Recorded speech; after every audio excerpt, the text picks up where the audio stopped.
Good morning. We are so glad you're here. Let's stand and worship our God today.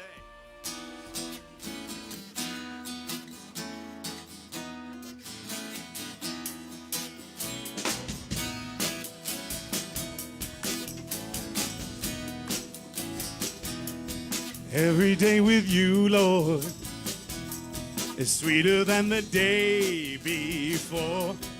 Every day with you, Lord, sweeter than the day before. Every morning I will worship. Every evening I'll adore.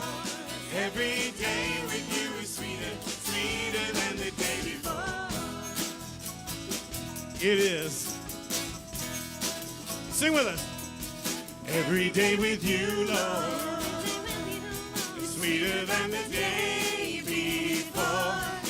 Every day with you, Lord, sweeter than the day before. Every morning I will worship. Every evening I'll adore. 'Cause every day with you is sweeter, sweeter than the day before.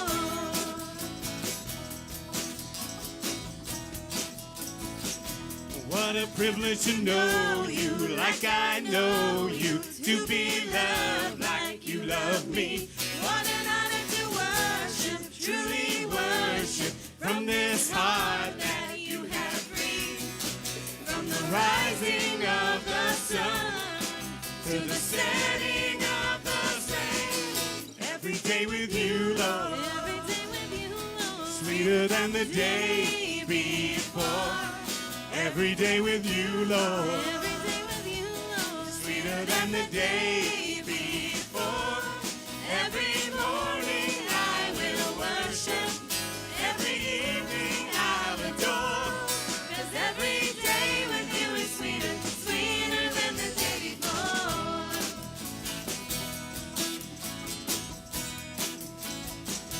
What a wonder to live life, really live life, overcoming anything.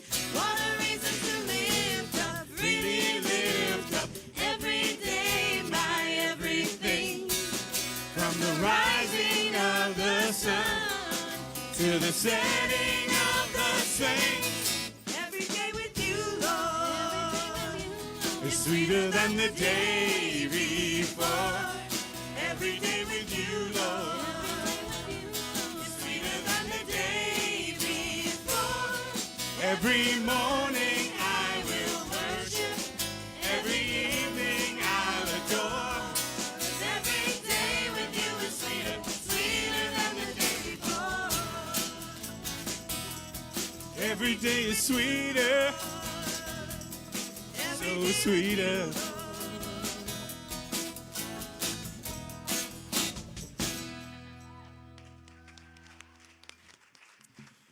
Good morning. Welcome to New Beginnings. You guys can take a seat. I don't know if some of you might have seen our little dance party out there, and I just hope that you guys can all worship with the freedom that little kids have, because isn't that amazing?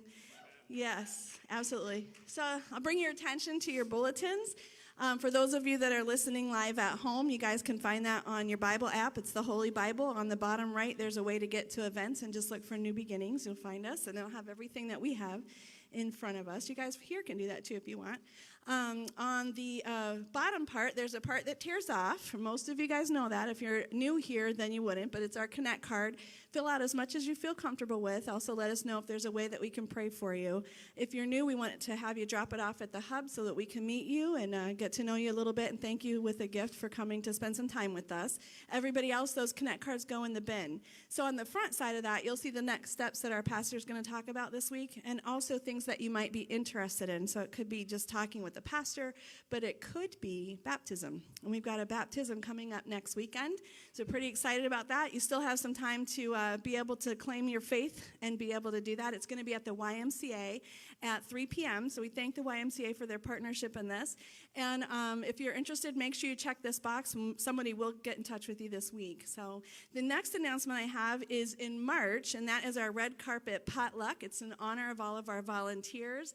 So just bring your dinner at 6 o'clock, dinner to share, and then we'll have an award ceremony with lots of fun, exciting awards. So that's going to be Saturday, March 14th.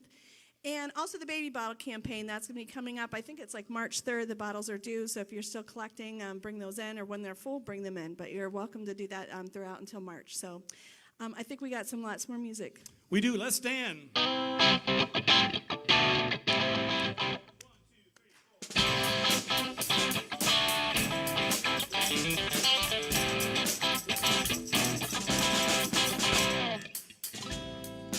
Who is like him, the Lion and the Lamb, seated on the throne?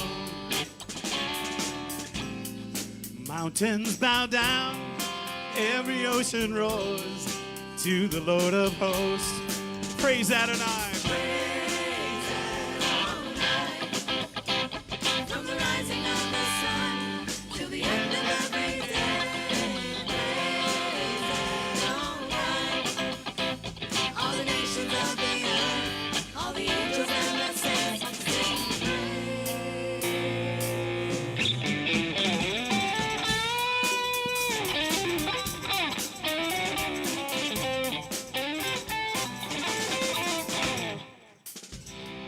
Who is like him, the Lion and the Lamb, seated on the throne?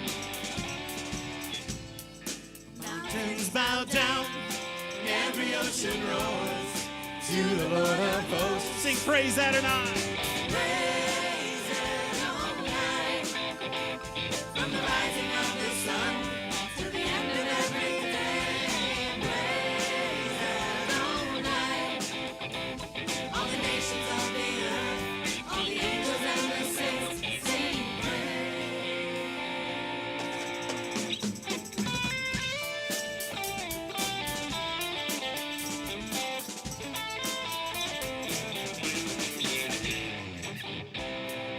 Who is like him, the Lion and the Lamb, seated on the throne?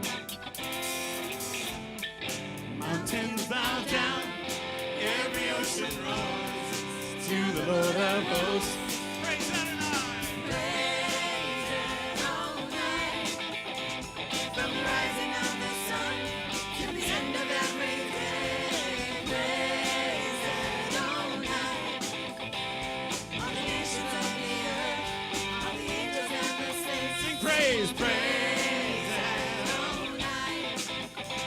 From the rising of the sun to the end of every day. Praise Adonai. All the nations of the earth, all the angels and the saints sing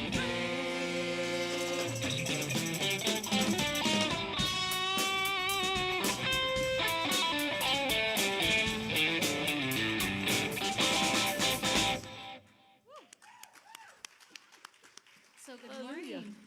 Has anybody here ever had something not go the way that they planned?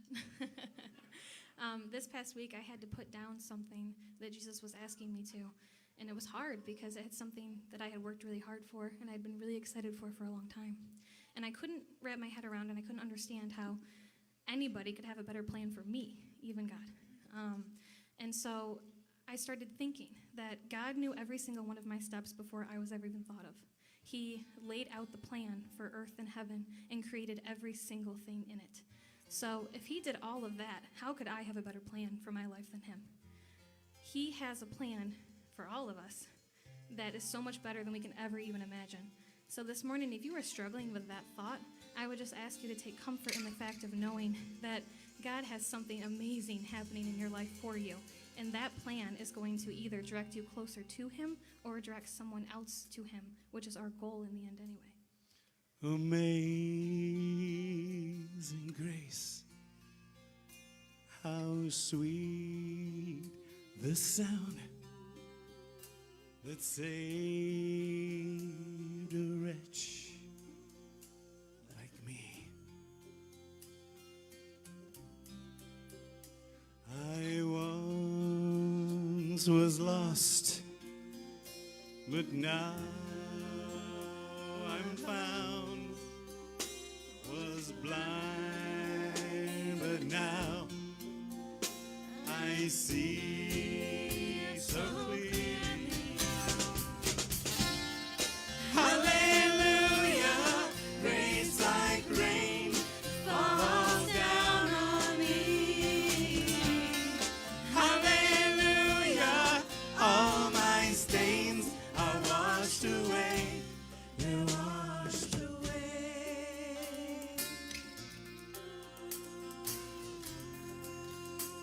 All the ladies sing. 'Twas grace that taught my heart to fear, and grace my fears released. How precious is that grace appeared the hour I first believed.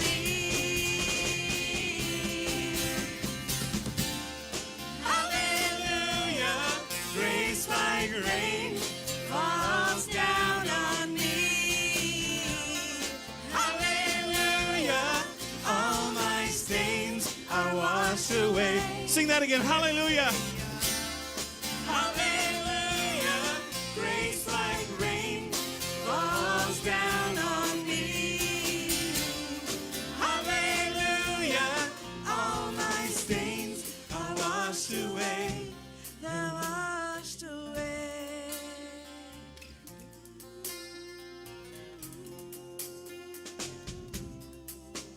When we've been there 10,000 years, bright shining as the sun, we've no less days to sing your praise than when we first begun. Hallelujah. Hallelujah, grace like rain falls down on me. Oh yeah. Hallelujah, All my stains are washed away. Hallelujah. hallelujah, Grace like rain falls down on me. hallelujah, All my stains are washed away.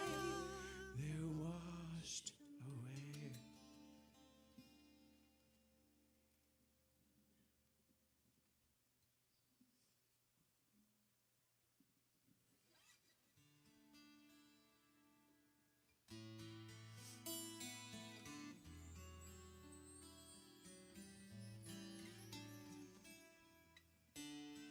when the music fades, all is stripped away, and I simply come,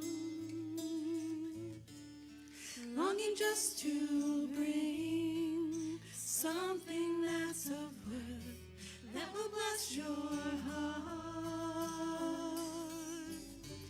I'll bring you more than a song, for a song in itself is not what you have required. You search much deeper within, through the way things appear. You're looking into my heart. I'm coming back to the heart of worship, and it's all about you. It's all about you, Jesus. I'm sorry, Lord, for the thing I've made it. When it's all about you, it's all about you, Jesus.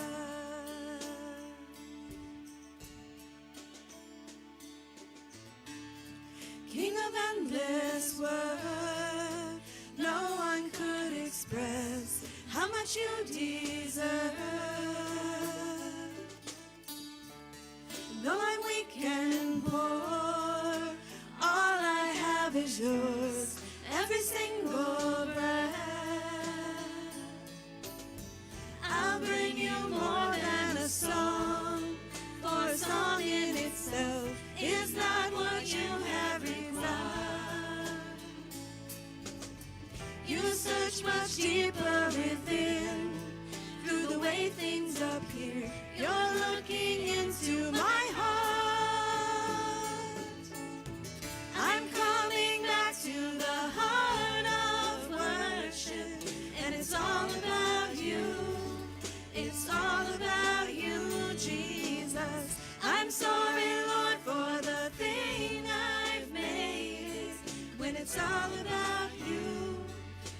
it's all about you. I'm coming back to the heart of worship when it's all about you. It's all about you, Jesus. I'm sorry, Lord, for the thing I've made it. When it's all about you, it's all about you. When it's all about you, it's all about you. When it's all about you, it's all about you, Jesus.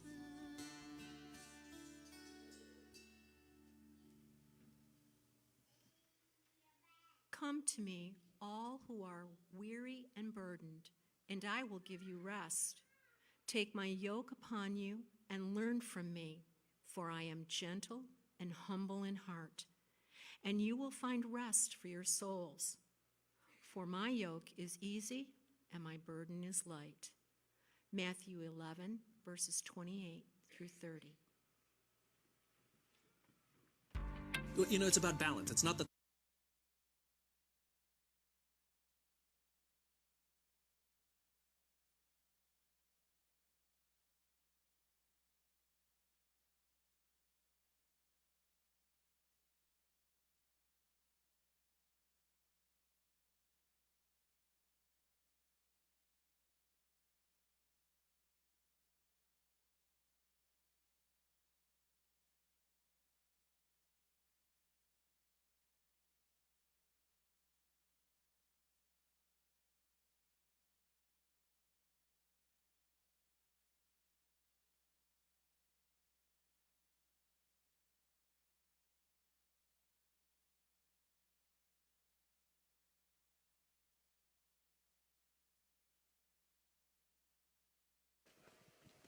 Well, good morning.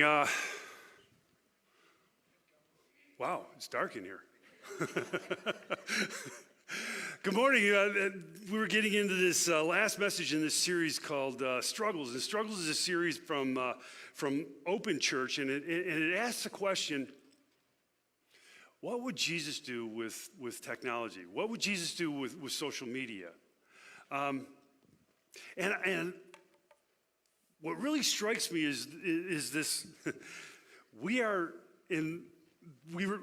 beginning to stream using Facebook, and we're starting that service in the midst of this series.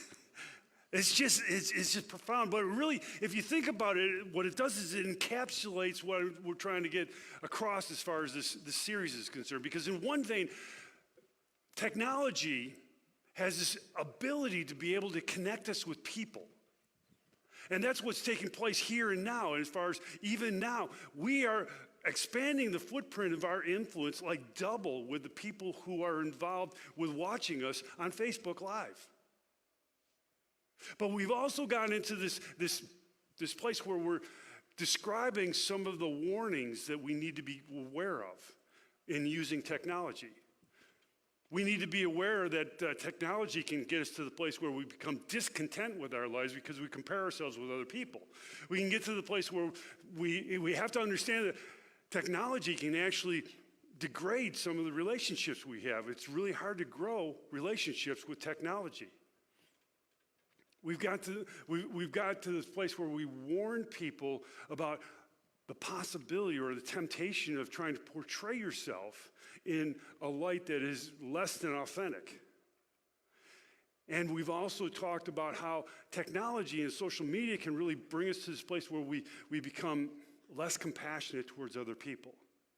And today I want to finalize this message series by talking to you about how technology can bring us to the place where we have unrest in our life. But you might be thinking to yourself, you know what? What is rest in technology? What does rest in social media have to do with one? How's there a connection? If that's where you're at and you're thinking about it, I'm glad you're thinking. I'm glad you asked that question. What I'm going to do is I'm going to try to quote from that great theologian, Bo Diddley, to start out the answer. Bo Diddley was the one who actually wrote the song, Who Do You Love? Who do you love? So We just got past Valentine's Day. It was last Friday, right? And Valentine's Day is a day in which we set aside to try to express love in some way, shape, or form to those people that we really care about, right? How many of you express love to somebody that your significant other in some particular way? A lot of hands, a lot of hands. You know, my wife Linda expressed love to me. She busted a lot of love on me. She bought me underwear. Yeah, whoa. There's nothing says love like t-shirts without any stains on the armpit. That's what love's all about. That's what we're talking about with love. I wasn't going to be outdone, so what I did was I busted some love on her by buying her carpet for our bedroom. That's just the way we roll. We were just all about loving one another, right? But here's the deal. Really, to a large extent, love isn't what the presence that we give somebody. Love isn't a gift quite so much as our presence in that other person's life, isn't that? Friday, Linda and I loved on one another because we spent the whole day with one another.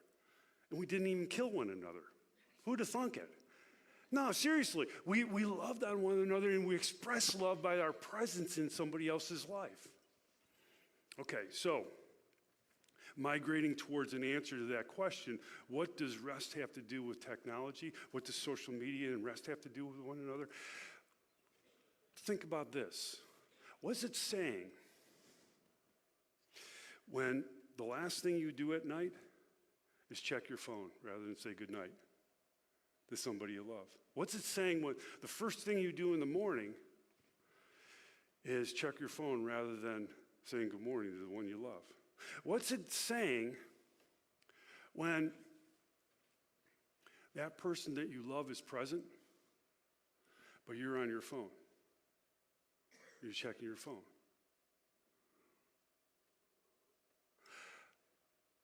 There are times when we get messed up as far as being connected to our phone. And we send the wrong message to those people we love. For me, I'm a news junkie. I'm not quite so hung up as far as social media is concerned. I'm a news junkie. I'm constantly checking my phone for news articles because I like to stay in touch. Other people, they might be a little bit more along the lines of trying to check and make sure they got all their texts or emails or all the Facebook posts or the Twitter feeds or whatever, the Instagrams or whatever it might be. You wanted to be up to date on that. But they're both, in both cases, the phone can become our master. That's what I'm really trying to get at. The phone can become our master. Carrie Newhoff, this thing is not working. Thank you. Carrie Newhoff is a pastor in Toronto, Canada. And he described it this way: like money, social media is a great servant but a horrible master. And what he means by that is the idea that when we're using it for what we want, our desires, it's great. There's a lot of amazing things you can do with social media and technology in general, but it has the potential to enslave us. That's what I'm really trying to get across to you. That there's a potential to be enslaved to the technology that you use. And today what I'd like to do is I'd like to talk to you about how we can use technology and not become abused by technology. You know, there we go. Was that me or was that you, Sam? That was Sam. Okay, Sam, you can just take over because I'm not in control. Story of my life. Anyways, I won't go any further than that. You know, my phone is one of the most useful tools in my tool belt. With my phone, I mean, you think about it, the phone, you can get information, you can give information, you can stay connected with your friends, you can shop with the phone. That's a really good thing for some people. For me, not so much. But for other people, you know, it's just a way to connect with other people. One of my favorite gadgets on this thing, I like the flashlight. I do that a lot of times, especially when I got my head under the cabinet of the sink or something like that, doing plumbing, which I hate, but I love the phone. You know, where I'm really going is the phone is great in many respects, but there's a principle here, okay? And this principle is this: everything that's really good can get perverted. You can pervert anything that's good. You know, all the good things that I can do with the phone can draw me to the place where I overuse the phone. And then it's no longer me who's using the phone is using me. Case in point.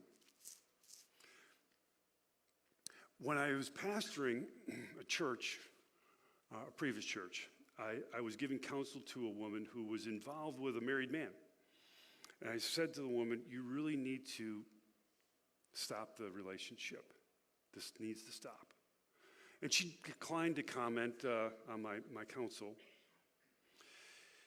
And so she saved her comments until an email afterwards. And I opened up the email, and the email basically said, mind your own business and do something that is anatomically impossible to do. I read that email when I was in bed. That was wrong. I was in bed and I wanted to go to sleep. I didn't sleep that night. And really what the point of what I'm trying to say is this. We can get to the place where having the potential of being connected with other people all the time really can get us to the place where we lose it because our minds don't shut down because of those connections. Anybody else feel that? Anybody else in that boat? The Apostle Paul understood this. Oh, nice. I like it, Sam. You're right on the ball. I'm amazed. The Apostle Paul said it this way: I have the right to do anything, but not everything is beneficial. I have the right to do anything, but I will not be mastered by anything. And what Paul was really trying to express was this whole idea is that we have the freedom to do what we want. In the cosmic sense, as far as sin and everything along those lines, if you believe that Jesus died for your sins, you have the freedom to be able to do the things missing the mark, messing up. There's no condemnation in Christ, right? We understand and we know that. But the problem is this. Even though there's no accountability in the sense of a cosmic sense, doesn't mean that there aren't ramifications. There's not poor results for poor decisions that get made. A lot of times, we are living in the difficulty of the poor results of the poor decisions that we make. And God wants the best for us because he loves us dearly. And in the case of being continuously connected, well, continuously connected with people who have the power to distress us, what God wants is to give us rest. Rest for our soul. I'm in the midst of trying to decide what to do as far as a hunting cabin that my dad built and I inherited. It's in Mayville. It's in the southwestern corner of the state, and it's too far away to really be able to utilize it very much for like days, a day or something along those lines. And so I really haven't been there in a couple of years, except for tear down a honeybee nest. But that's another story for another day. So I'm trying to decide what to do. And part of the equation that's involved here is trying to find some wisdom from where my father was and the way he understood this hunting cabin. See, my dad, he was involved with his own business, and he was constantly doing deals. He was always on the phone, always connected with people. And this was in the days before the cell phone, okay? So he was constantly on the phone. And so what he looked at, this hunting cabin, is a sanctuary away from all the phone, all the connectivity, a sanctuary that he could go and unplug from everything that is a distraction and to be able to get out in the woods and enjoy himself. That's what he's all about.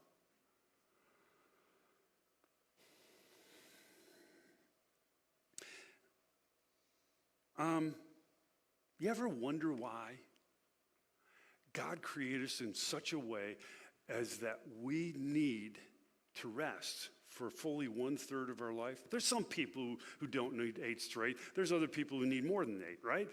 But have you ever wondered why God made us in such a way that we need to be at rest for 1/3 of our life? It seems like such a waste, doesn't it? In one vein. I've thought about it. And I've come to the conclusion, and physiologically, you can make proof of it, or you can actually prove it. We heal. We heal in that 1/3, 8 straight, all those hours that we rest at night.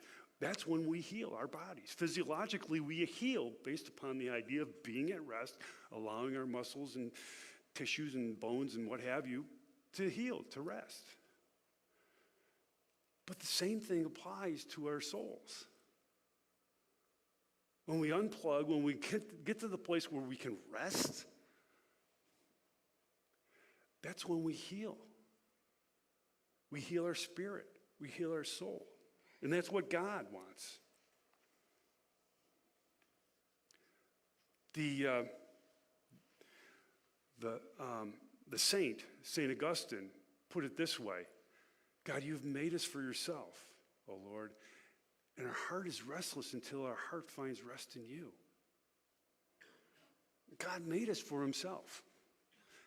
He made us for himself, not based upon the idea he is needy, but because we're needy. We need him. We need rest in him. We need to try to find rest in him. But the problem is that we're human. And because we're human, we're knuckleheads. That's the theological term for it, knuckleheads.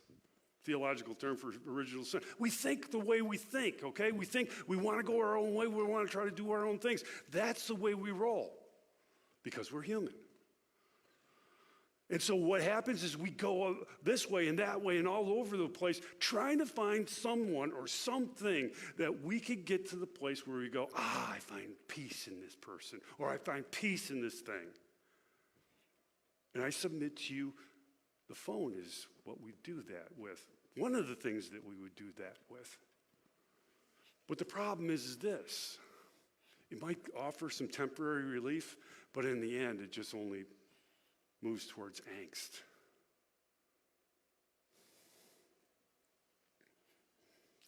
Until we come to the place where we realize that God is our rest, we just keep on trying to find rest in poor places.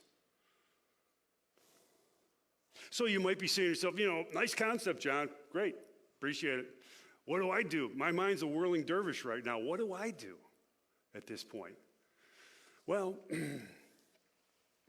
learning to be still in the presence of Jesus is incredibly countercultural. But it's the only way we're going to find rest. It's really countercultural, but it's the only way we're going to find rest. It's countercultural because we train ourselves to try to find comfort in control. Anybody else a control freak?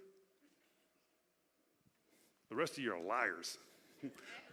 Straight up.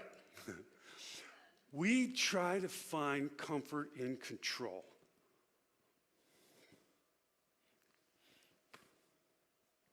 When things go wrong, I want it. That's why I was just messing around. You know how much this stupid clicker is, I'm close to twitching right now because of that thing. I want to find comfort in control. And Sam's going, I've known it all along. That's just the way we roll, right? But until we get to the place where we allow God to control, there's no rest. There's no peace.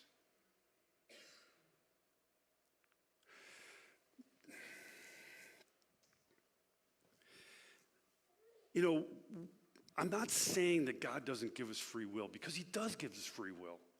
I truly believe that God gives us free will.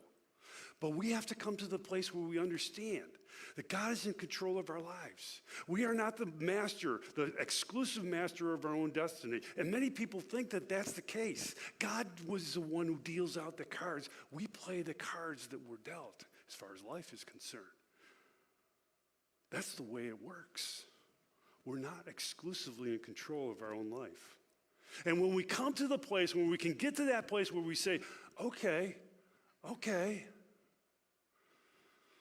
it's a little scary, a little unnerving, but okay.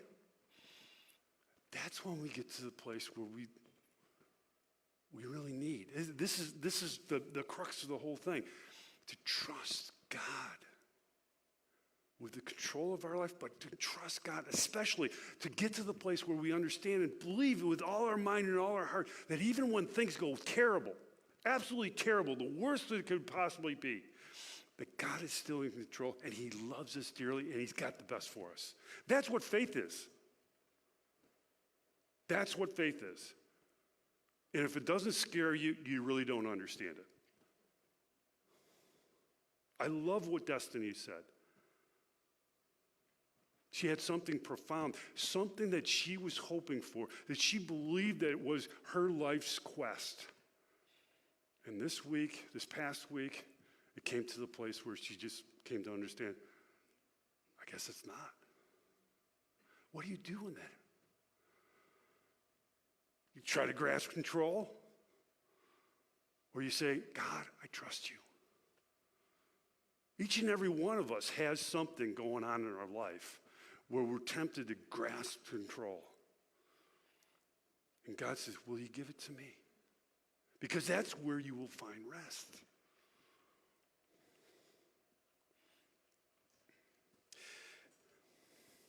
I love,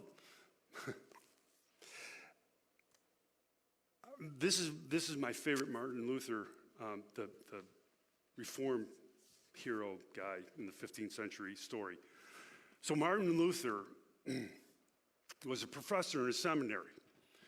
And he had all his seminarians right there. And he was trying to convey to the seminarians how difficult it is to get to the place where you just let it go.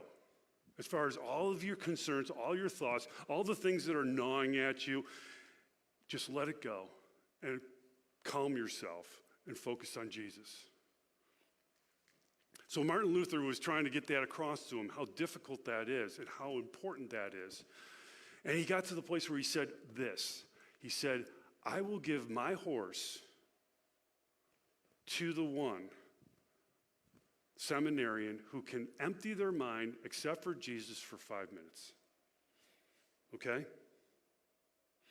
Seminarians go, yeah, that sounds good. If I lose, I don't lose anything. I get a horse if I win. Okay. So they all start getting after it.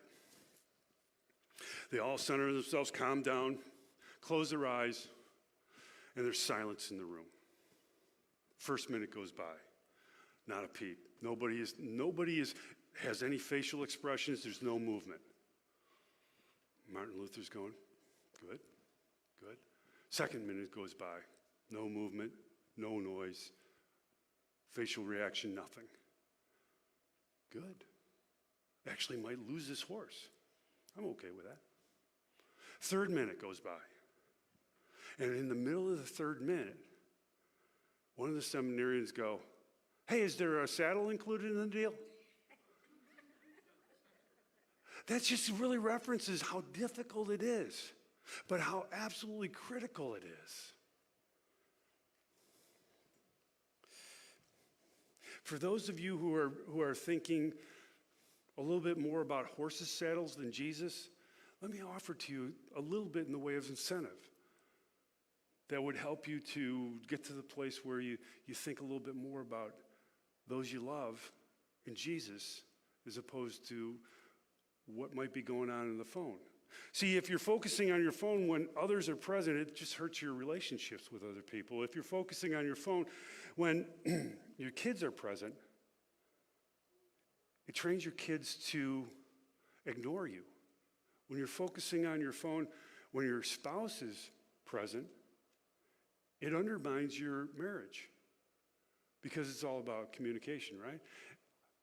And if you're focusing on your phone when Jesus is present, that hurts your life.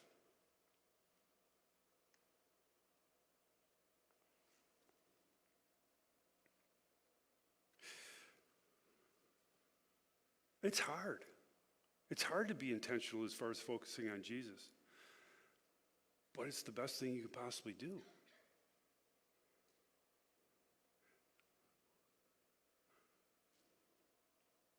So what do you do at that point in time? You make a plan. Perhaps your plan is to set boundaries that you need to have, that you need to inhabit. Maybe the boundaries would be no phones during meals. Maybe it's limiting the amount of time you spend on your phone during the day. Maybe it's turning off your notifications for your phone so you're not constantly tormented with those. I hate notifications. Maybe it's taking a social media break or I'll speak to myself, taking a news break when I go on a vacation. Just put the phone away. All these things give us create the boundaries that we can live within to make the possibility of connecting with Jesus a little bit more easy. Maybe it's setting up some habits that you need to set. Maybe it's saying first 15 minutes of the day are going to be to reading and praying. Maybe it's setting the habit, I'm going to try to do that exercise that Martin Luther told his seminarians to do. Try to find 5 minutes to just still myself and focus on the Lord. Maybe it's being intentional as far as considering how you might be able to thank Jesus throughout the day. Maybe just say 3 times today, I'm going to thank Jesus for something I come across. Maybe it's rather than taking a walk through your Facebook feed or your Twitter feed or your Instagram feed or whatever feed it might be, taking a walk out in the woods, considering what God has done as far as his creativity.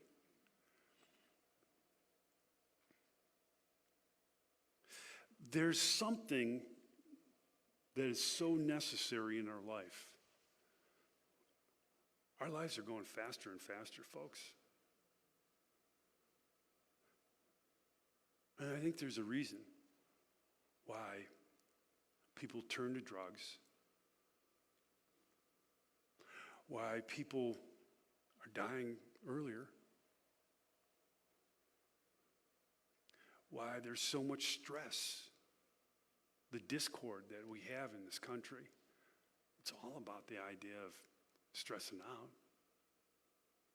focusing on those things that are wrong and not on God.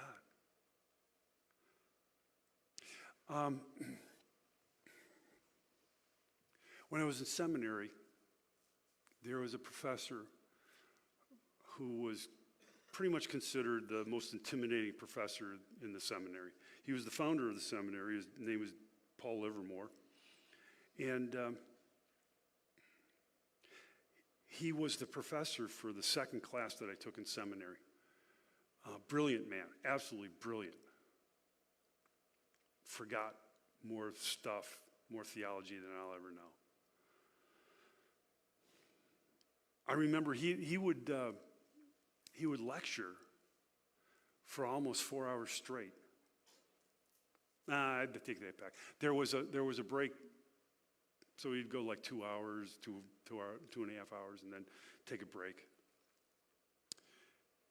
And all the students would go out and get, coffee or food or something like that to try to keep on going. And we'd all come back, and we'd find Dr. Livermore just eyes closed in the seat, completely still. And we would come in, we'd just, hey, what's up? What's going on? And we wouldn't move. He was just completely still. And after about like the third time that took place, somebody said, "What are you doing, Dr. Livermore? When we're coming back in, what are you doing?" He said, "Meditating." And he said something that stuck with me. He said, "The minds that are most active are most in need of rest. Minds that are most active are most in need of rest." And I was thinking about that, and I didn't fully grasp what he was trying to get at that point in time. I had certain clues and everything like that, but I was trying to get my mind around it. And I've come to a better understanding as I've gone through. See, most of you really don't know what I do during the week, but there's all kinds of various and sundry things. It's like 4,000 hats that you wear when you're a pastor, okay? And it's not to say that I'm great and anything, please don't misunderstand it. But I just do a lot of stuff, and a part of this is me. I'm a doer, I like to do stuff. I'm a tasky person. But what happens is I get so caught up. It's been my experience that I've gotten so caught up as far as doing ministry that I've moved further and further away of quieting myself to the point where I can hear Jesus. Minds that are most active are in most need of rest. So it really, I at the beginning of this year, I was praying a lot. Lord, what is it your desire? What do you want me to do? What do you want the church to do? I go through and I got a strong sense that Jesus just wants me to listen up to him. And so I booked a retreat, 4-day retreat at the end of this month at the Abbey of the Genesee. The monks are silent, so I can really focus on what Jesus has to say. I've been at the Abbey of the Genesee a couple times, and I've always loved being there. Because when I go to the chapel, I just sit there, stone silent. And it usually takes some fidgeting around and stuff like that. But I settle in, and I get to the place where I go, wow, time melts away. Everything is not quite so important. And the still small voice of Jesus is there. And it speaks, and it's usually very comforting. And it's usually that voice that sustains me. And I don't know about you, but there's been times when I've run from that voice to my own detriment.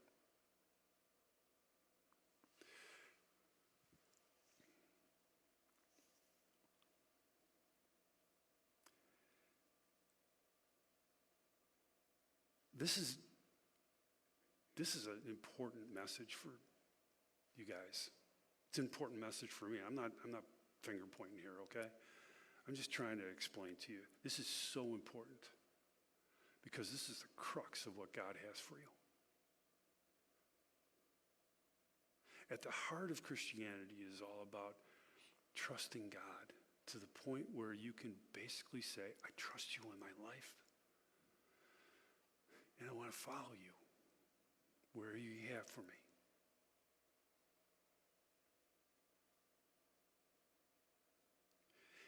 And I just get the sense that it's really an uphill battle many times in this culture that we live in. Because this culture affirms and actually tries to train people to be masters of their own destiny, away from the control of God, who wants so much to connect with us and wants us to be able to rest in that. See, that's what we find life in.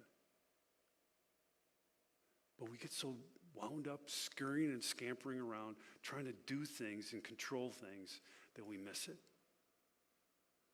And Jesus, it breaks his heart. I'm telling you straight up, it breaks his heart. And the only way, once again, is to make a plan to really get there. It's hard. But the only way to make a plan that creates the boundaries and it also creates the space for Jesus to speak. As far as the next steps are concerned, I don't know what your next step might be. Might be one of these, might be something else. Boy, I hope you don't go away from this place saying, whatever.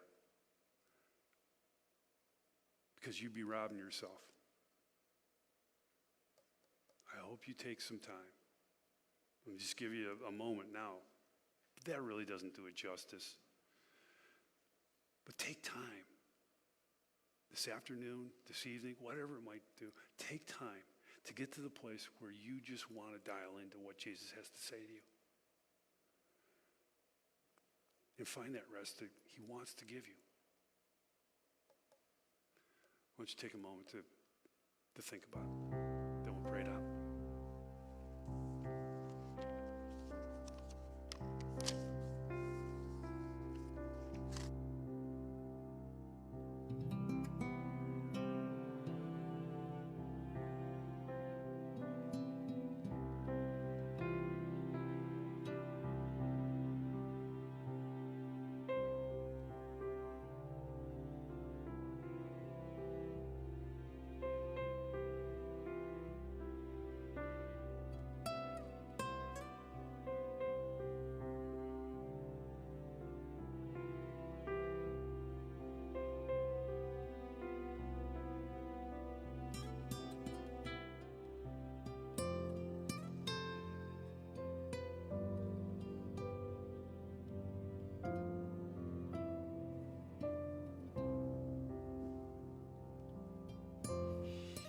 Please join me in prayer. Heavenly Father, once again, I said it the first service and I say it again now. I'm struck by that video that shows the snow just falling. And I can't help but think that those are all the words of encouragement, the words of love, the words of guidance, the words of support and help that you offer to us. But so many of those, like those snowflakes, they just fall on deaf ears because we're too busy trying to control our circumstances, trying to control our life, trying to be interrupted with your words of wisdom and your words of life. So many times we just think about all those things as just, how are we going to shovel that snow out of the way so we can keep on doing the things we do? I just pray that each one of us can come to realize, come to understand that you are the God who gives life, and you are the God who sustains life, and the sustenance of life is rest in you.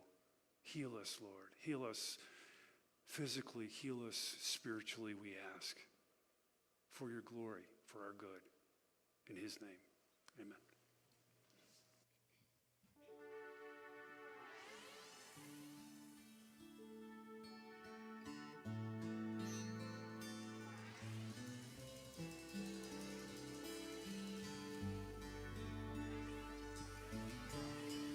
Worthy is the Lamb who was slain. Holy, holy is he. Sing a new song to him who sits on heaven's mercy seat. Worthy is the Lamb who was slain. Holy, holy is he. Sing a new song to him who sits on heaven's mercy seat. Holy, holy, holy is the Lord God Almighty, who was and is to come. With all creation I sing praise to the King of Kings. You are my everything, and I will adore you.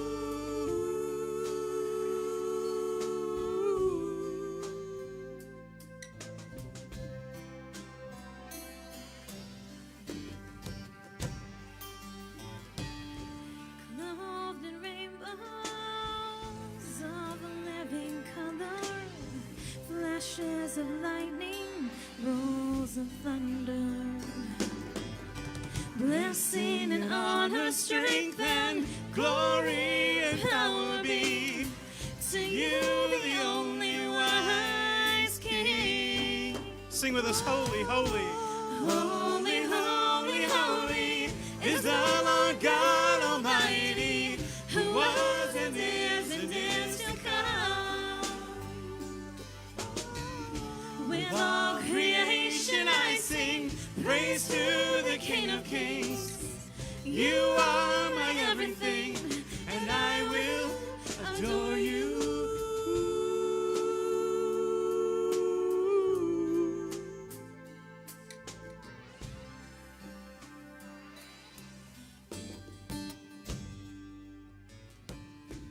filled with wonder, awestruck wonder at the mention of your name.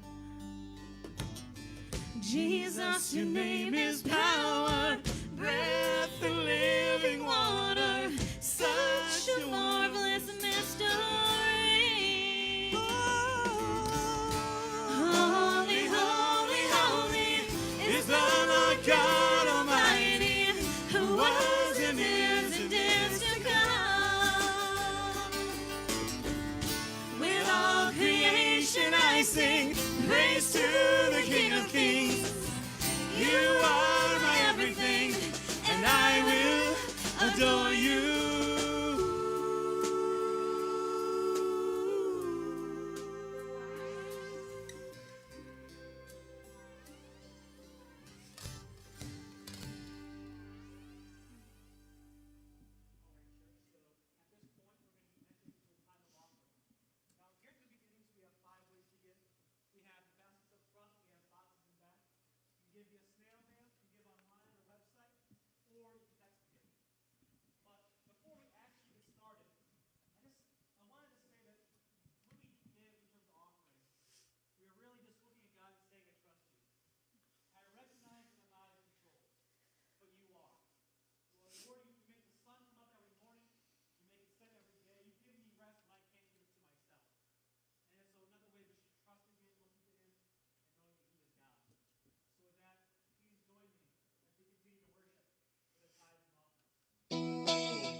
Lord, you are good.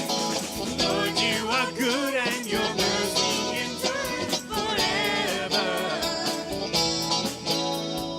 Lord, you are good, and your mercy endureth forever. People from every nation. people from every nation and tongue, from generation to generation, we worship you. Hallelujah, hallelujah, we Worship you for who you are. We worship you. hallelujah, hallelujah, we worship you for who you are. You are good.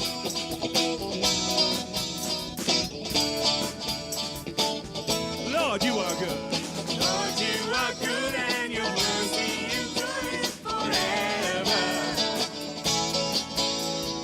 Lord, you are good, and your mercy endures forever. People from every nation. People from every nation and tongue, from generation to generation, we worship You. Hallelujah, hallelujah, we worship You. for who you are. We do, Lord. We worship you. Hallelujah, hallelujah,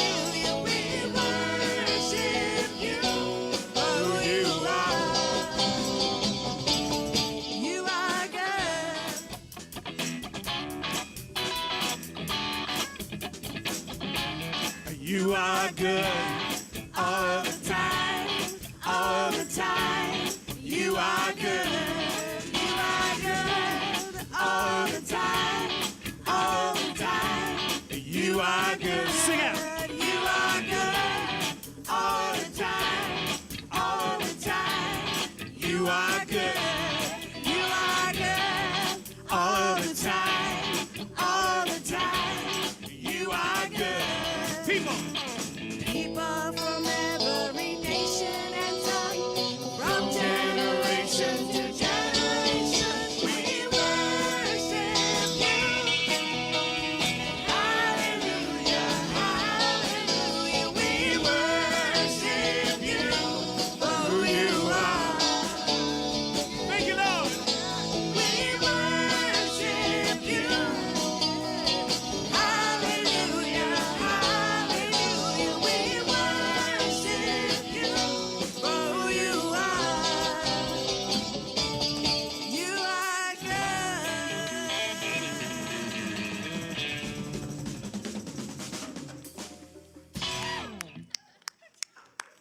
Thank you, worship team. Pastor John, that was a very, very important message. And the pastor in me wants to say, so what are you going to do about it? In a lot of cultures, they either do or they used to value the elders in cultures very much, grandmas and grandpas. In the native culture, they're called wisdom keepers because they pass on wisdom to their children and grandchildren. I saw a picture this week of a little girl sitting across the kitchen table from her grandpa. The little girl was engulfed in her phone, and the grandpa was just sitting there like this. And the caption of the picture was, she doesn't realize she's running out of time. Don't let technology steal time from those that you love. Don't let technology steal time from God, because he really wants to communicate with you. Maybe there's some things you're edgy about and you need to pray about, and we'll have folks up here to pray this morning. But think about what you heard Pastor John speak about this morning and do something about it. God bless you. We'll see you next time.